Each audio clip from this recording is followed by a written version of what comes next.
Creating a helicopter with no aviation skills sounds exciting, and that's what I'm planning to do. I'm just going to build a helicopter. If it flies, happy days. If it fails, we learned a lot. So basically, what I'm going to do is, I know helicopters have one giant blade and one small blade, and that's what I'm going to do. So basically, I don't have any blades lying around, but I do have a giant drone blade. And as you know, drones, they fly, right? So I'm going to use this giant drone blade. Now for a tail, I'm going to use maybe a small motor with a small propeller. Now basically, I 3D printed the helicopter body, and then I also 3D printed the tail. The 3D print never came out nice, but it's my first trying to design something so complicated. So basically, maybe my version 2.0 will look much better. And basically, I'm looking at version 2.0 right now, and I'm saying, oh, it's looking great, right?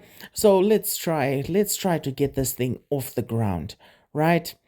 Listen, I don't have any skills. I never did any research, and that's what's going to make it fun. Because if I did research, you can see that I did research to get it off the ground. But if I never did research and I tried to make something fly, that's more exciting, don't you think? And that's what I'm going to do. All right, so let's build this beautiful helicopter.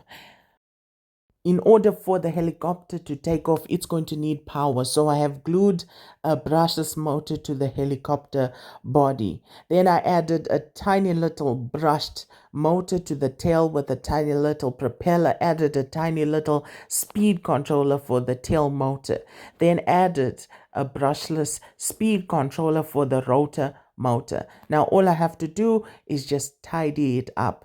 Then add all the electronics in the helicopter body, and then just take it for a test flight.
Thanks for watching. Please consider liking or subscribing. I hope to see you in another video.